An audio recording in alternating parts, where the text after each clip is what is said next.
I'm going to say what a lot of people don't want to admit, but European Americans do not have a strong sense of cultural identity. And this is why Donald Trump is so popular amongst a lot of them. A great deal of the white people who came to the US were deemed unsavory or represented an oppressed or lesser group in Europe. But when they came to America, all of this sort of dissipated and they were relegated as white people. And with that came a great deal of privilege that they did not have in Europe. And the US is a culture that also encourages conformity. A lot of these white immigrants, or just immigrants in general, had to assimilate to this waspy version of being white, being an American.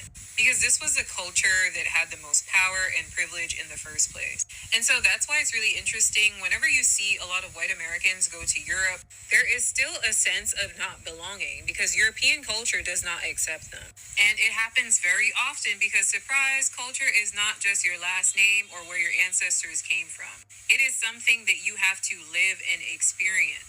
And to a certain extent, the fact that immigrants can go to Europe, grow up there, learn the language, live in the culture, and are more XYZ than white Americans, it's also a huge slap in the face to a lot of these people. And as someone who studied culture in university, it's true, whenever I think of European American or white American culture, there is very little that I can relegate to that. When it comes to food, cultural practices, I find that there isn't really anything that I can personally think of that unifies these group of people. Whereas when it comes to Black American culture, that's very easy for me. Asian American, Mexican American, Latino American, Hispanic American. And this lack of culture and sense of knowing creates a lot of hostility and hatred amongst these people. And we're seeing a lot of it manifest right now. America is the only thing they have. They go back to Ireland, Germany, Italy, they're not accepted there. They can't speak the language, and the people won't accept them back into the country. And so to be in a country where you are not privileged, even though you have this entitlement of privilege, they will burn this country down and go down with it before they accept that they are not exceptional and that their skin color alone is not enough for them to be privileged. Europeans are also losing their culture. And the funny thing is, a lot of these right-wing parties will tell them it's due to the inclusion of immigrants in their country, when actually their cultural erasure is wholly due to its embrace of capitalism. When people talk about American culture overtaking the world, they're more so referencing American values over culture. Particularly this brand of hyper-individualism and consumerism. Whenever we talk about cultures being Americanized, this is what we're talking about. And a lot of people cannot connect the fact that them constantly working, not socializing or interacting with their neighbors or family or friends as often as they did prior, doing business in their second or third language, constantly being tired, and over-consuming are all elements that really make it difficult for people to sustain their cultural identities. In a capitalistic system, time is the ultimate commodity. But culture is not something that you can buy. It is something that you experience. It's something that you do. But how are we supposed to do culture if we're constantly working, if we don't have time?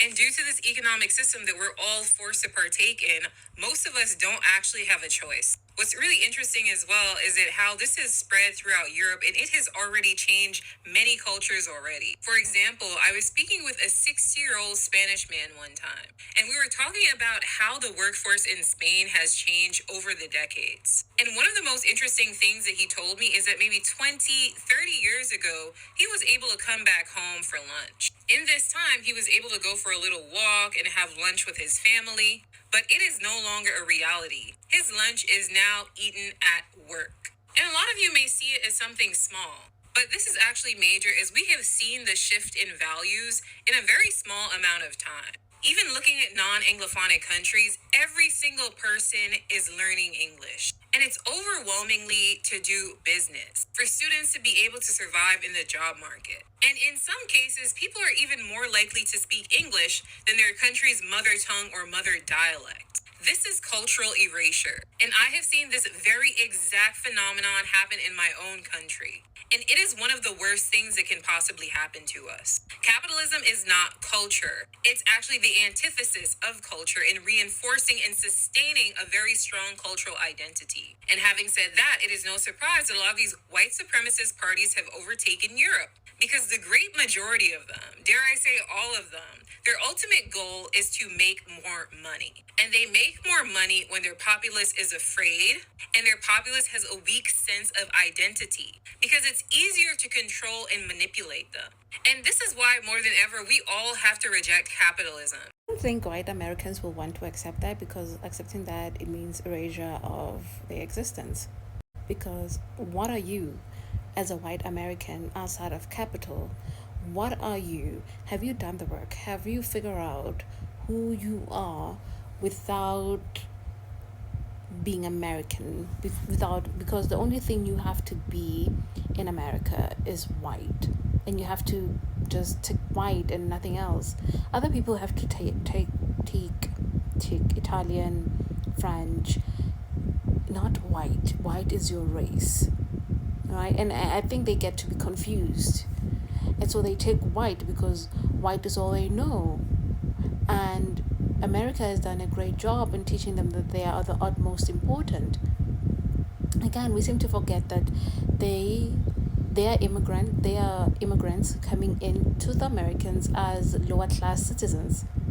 Majority of them are low class citizens who came into America during the Great Depressions and things of sort. So when they came into the States, their grandfathers practically had nothing and had to start building things from scratch, literally. And they were not really regarded for anything until they had to work themselves up. Oftentimes, some of their ancestors, they were just sent from prison to the States. So now, what are they going to do if they were the lower class and they were sent to the Americans? The lower class, right, is sent into the States. It's really interesting when we look at it at this angle, that patriarchy and misogyny, sexism, and all these intersections have done to our society, that it even gets to the point where Europeans are affected as well, because of how capitalism has sought to not just dominate other people, because capitalism in the first place was just looking to dominate other people, but really create a safe haven for white people. But as people got greedier and greedier, they realized that why can we not exploit them too? And it's not that they weren't exploited, because to say that they're not exploited is an exaggerated claim. They were exploited. That's why most of their military men, they were forced by the government for them to go fight in colonized states for the imperialists, you know. But hey, since they don't care, why should we?